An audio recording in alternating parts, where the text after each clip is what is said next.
Jalan panjang untuk mengungkap kasus pembunuhan Subang masih belum ditemukan pelakunya. Sampai detik ini kepolisian masih terus melakukan penyidikan, namun dari beberapa olah TKP dan penyidikan, salah satu saksi yaitu Danu menjadi sasaran gonggongan anjing pelacak kepolisian. Hal itu yang biasanya juga menjadi cara polisi untuk menemukan pelaku di setiap kasus pembunuhan. Dilansir dari tribunnews.com, Bandung sempat diendus anjing pelacak polisi. Keponakan dan saudara sepupu korban pembunuh di Subang buka suara.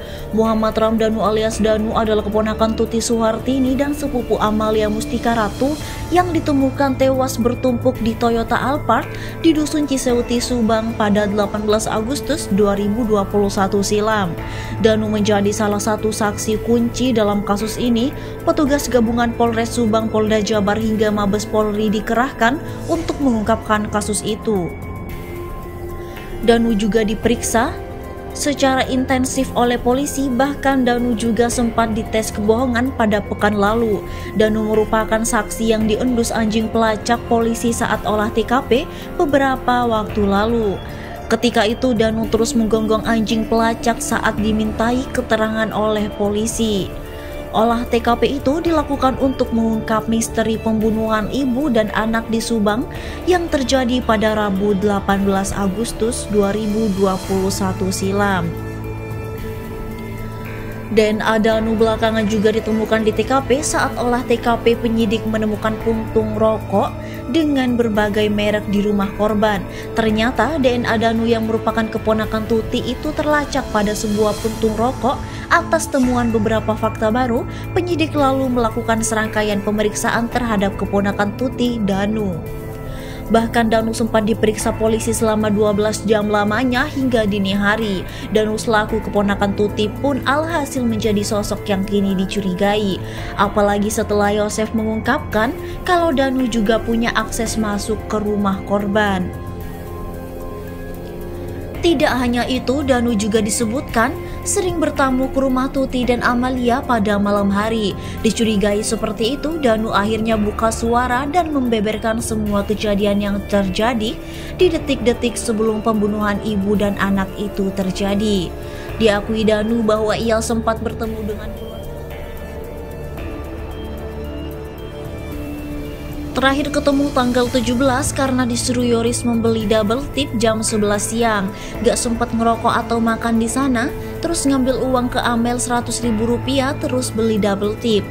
Ungkap Danu dilansir dari tribunnews.bogor.com dari YouTube Yuherda Production. Setelah itu Danu langsung pergi ke Kasomalang, rumah Yoris.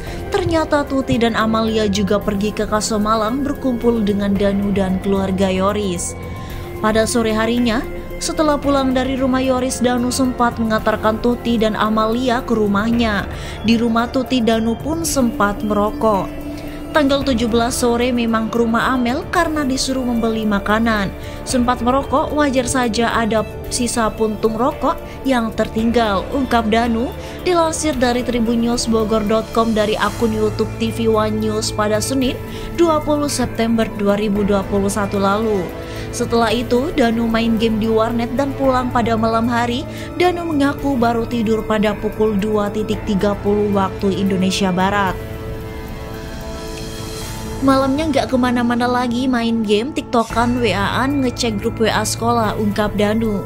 Pada pagi harinya pada Rabu 18 September 2021, Danu mengaku dikejutkan dengan teriakan Yosef, akan tetapi Danu saat itu tidak memedulikan teriakan Yosef dan pura-pura tidur. Pagi-pagi tanggal 18-nya Danu lagi tidur, ada yang teriak-teriak pakai motor terus samar-samar juga kayak Pak Yosef, pura-pura tidur lagi, ungkap Danu. Namun Danu yang pura-pura tidur terkejut mendengar pengakuan Yosef kepada ibundanya yang menyebut kalau Tuti dan Amalia diculik. Pas mama nyamperin, Danu itu rumah acak-acakan Amel diculik. Danu kaget, gak sempat cuci muka dulu atau sikat gigi, langsung ngeluarin motor langsung ke sana. kata Danu seperti dikutip dari YouTube Heri Susanto. Ketika Danu menyusul ke lokasi kejadian, Yosef terlihat kabur berbalik arah bukannya memandu Danu menuju TKP. Yosef terlihat buru-buru pergi ke arah lain. Danu pun sempat tidak tahu kemana Yosef pergi, namun setelah diselidiki rumahnya saat itu, Yosef pergi ke Polsek Jalan Cagak. Setelah itu Danu pun pergi ke rumah korban. Ternyata Danu melihat kalau rumah korban itu sudah berantakan. Sementara itu Lilis, kakak Tuti, buka suara soal perangai Danu. Diakui Lilis, Danu memang sering pergi ke rumah korban namun hanya sebatas untuk membantu pekerjaan. Namun untuk tidur, Danu tinggal dengan orang tuanya yang berada di dekat rumah korban. Danu itu tinggal di rumah korban atau kerja? Tanya wartawan. Ya tinggal sama orang tuanya kan deket. Jadi ke situ pas ada tugas dari Yoris minta dibantuin ini itu kayak bikin surat, ungkap Lilis. Tak hanya itu, Danu juga disebut akrab dengan Tuti dan Amalia. Akrab sama adik saya Tuti sama Amel juga akrab, ungkap Lilis.